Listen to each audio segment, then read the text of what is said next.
Hi girls, I'm excited to share with you some of my editing tips and tricks. For those of you that stayed and got this shot, I'm going to take it through my whole editing process so you can see what I do from Lightroom all the way into Photoshop. I'm just going to make sure that I've double clicked everything that I had changed.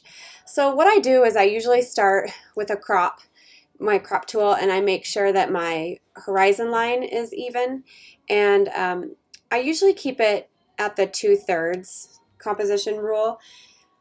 If you if you toggle O, it will take you through some other beautiful compositions, and like the golden spiral, the golden triangle.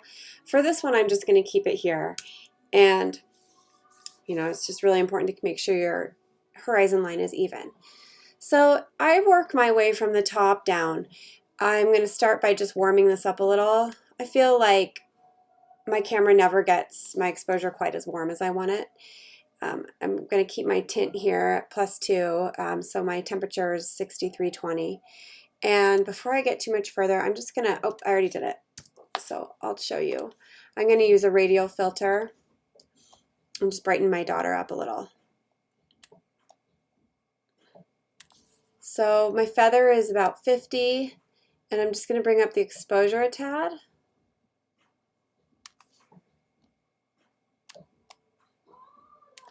And the shadows.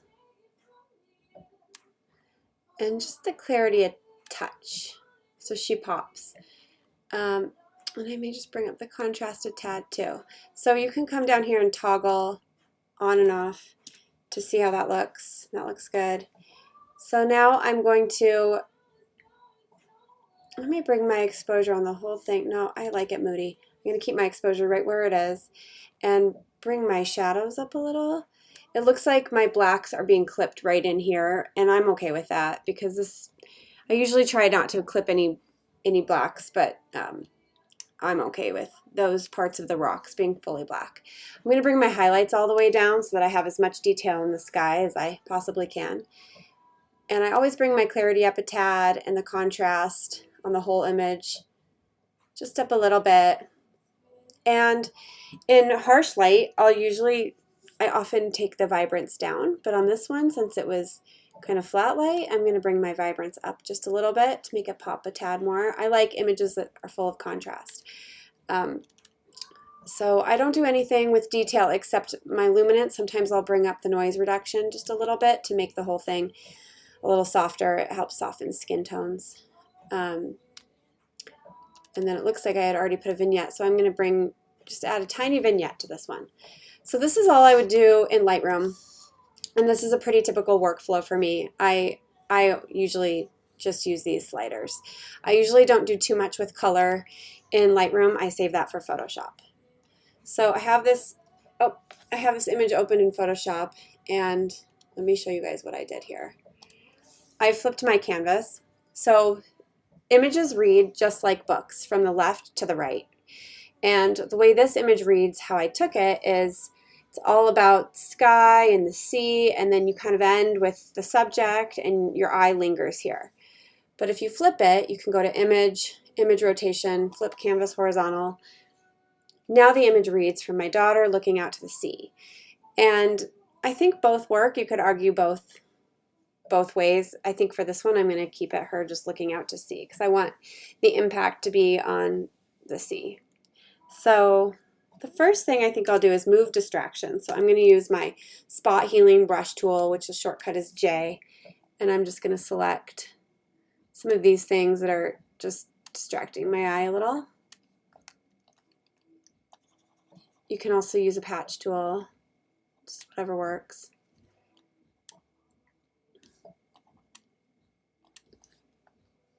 And I think I'll keep that boat. You could argue either way with keeping that boat or taking that boat out. Now I'm going to Shift Command Option E to get a new layer. And I'm just thinking, what do I want to do? I may add a soft sun glow here. In another video, I show you guys how to add a sun glow. I'll do it again here real quick. So you go choose gradient, and we want a radial gradient. We want it to be a circle, And if you double click in here, you can choose your colors. So just click on the bottom, and I think I like so it's kind of like building a rainbow. I like my first color in the center to be really light, and then I work my way a little darker and richer. So I'm going to go drag this down, get a little more orangey. Just click right here and it gives you another dropper. Bring it down, a little more orange. I'm going to click one more and get kind of a warm orange. Okay, and then I'm going to take this one out. And now you can move these around and just watch your, whoops. Careful not to drag it out. If you pull down, it just disappears, and then you can Command Z if you did that. So move them around. I think I want my middle one or my center one just a little bit bigger. Not that big.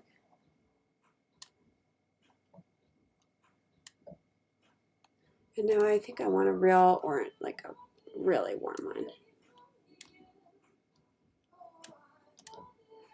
The end.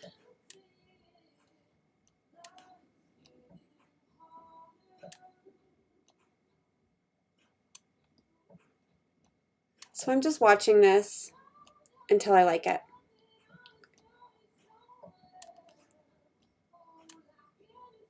I just want it to be a little warmer than it is right now. Okay, that feels good, so I'm going to say okay.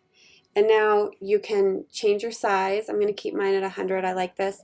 And right here, before you say okay, you can move it. So I'm careful to use sun glows like this. You know, this night there wasn't any sun like this coming in. I may make this a little bigger. So I typically won't, I'll turn this down. Oops, so I want that back. So just double click if you want it back, if you want to keep moving it. So it can look fake really quick if the light is flat and then all of a sudden there's this warm sun glow coming in. But I'm going to turn the opacity down and make it really light. I just want a little warmth coming in. And I'm going to double click and move it over again. So here's before and after. It's just like a nice peachy glow.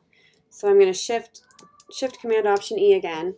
And the night, on Friday night, it was a beautiful sunset, and I took some pictures of the sky. I took this one out of focus because I knew that I could use it as a overlay later. So I'll drop this in the folder for you guys to keep and use. I'm going to Command A to select it, Command C to copy it. Now I'm going to come over here and paste it on, so Command V. And this one got sized small, but it doesn't matter because it's just the color that we need. I'm going to drag it over. I think I want the whole thing warmed up, so I don't want a lot of that blue. So I'm going to say yes. This is already so blurred out and soft, so I chose soft light as my blending mode. So there's before and after, and it really warmed it up. So there's before and after, and I love that warmth. So now I'm going to come in and just make her pop a little. I'm going to choose my Dodge midtones at, let's go 38%. And I'm going to make a small brush and just paint on some detail for the light in her dress. I do this in any image that I am taking time to make beautiful. I use my Dodge tool like this. I'll dodge the midtones that I want to pop. And sometimes I will dodge the highlights. And sometimes I will burn the shadows. And it just makes everything rich.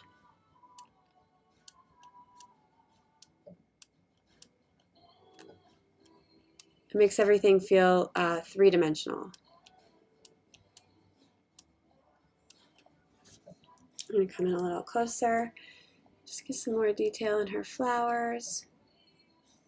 I think especially with flat light that isn't, doesn't have a lot of dimension, it's nice to do this.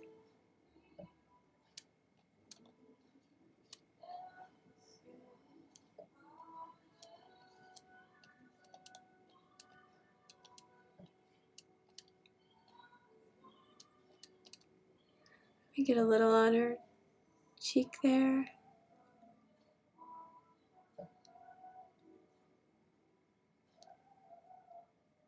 So I'm only painting this where there already are some highlights. Now I may do it on a few of the rocks.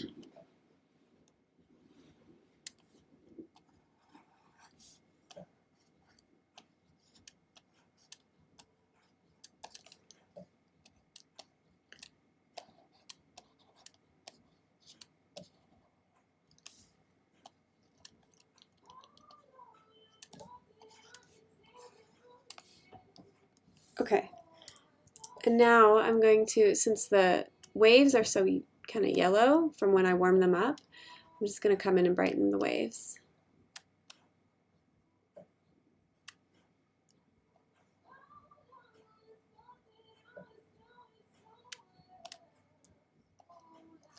And just come over here and get some of these.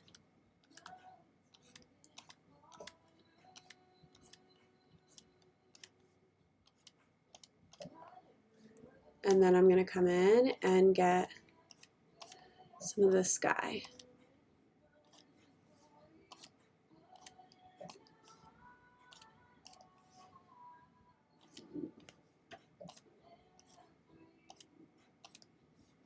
Okay, so I'll show you before and after. There's before, after.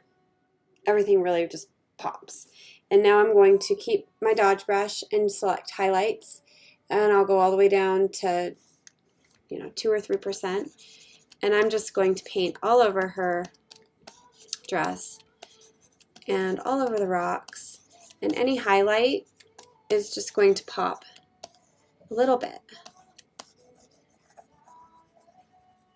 Since I'm telling the story left to right, where the main event is all of this, I really want this to come out and be beautiful. So I'm just painting the highlights over the whole sky, and I'm at, again, a super low opacity.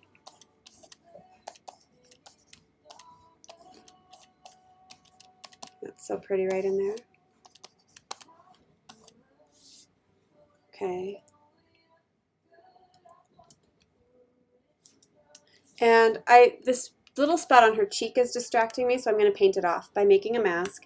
And I'm going to go to my brush at 100%. I actually may take it down a little. I'll paint off 60%. Just this little spot right here. There we go. So before, after.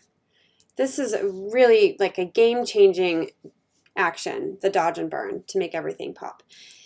In all the videos, I talk about my Beth Wade's twin green action, and I can't recommend it high enough. You can go into your color panel and turn your greens down, but I just love it. I think her action is like $9, and I use it on every image I take, and I love it. So here's before with greens. There's just a green tone to the sand and the rocks, and here's after. Here's 100%, and it's just a little too pink for me, so I just turn it down. The last thing I'm going to do is make a homemade vignette. So if you use your dropper tool, and choose a dark, rich color, which there's plenty to choose from here in this image. I got a nice, rich brown. I think I want a little darker, but I don't want black. Maybe I'll choose in her hair. Okay, now we're going to go to solid color, and it'll fill the whole frame with that color, and say okay. And now come down to soft light.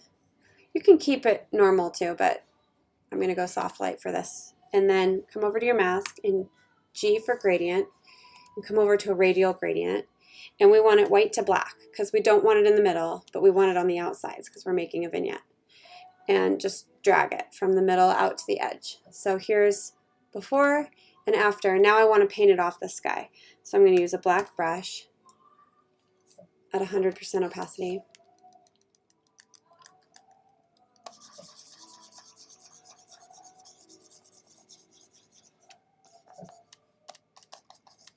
And paint it off, and I'm just going to turn it down a little. So there's before and after, and it just brings your attention here and out here where I'm telling my story. And this is all I would do to this image.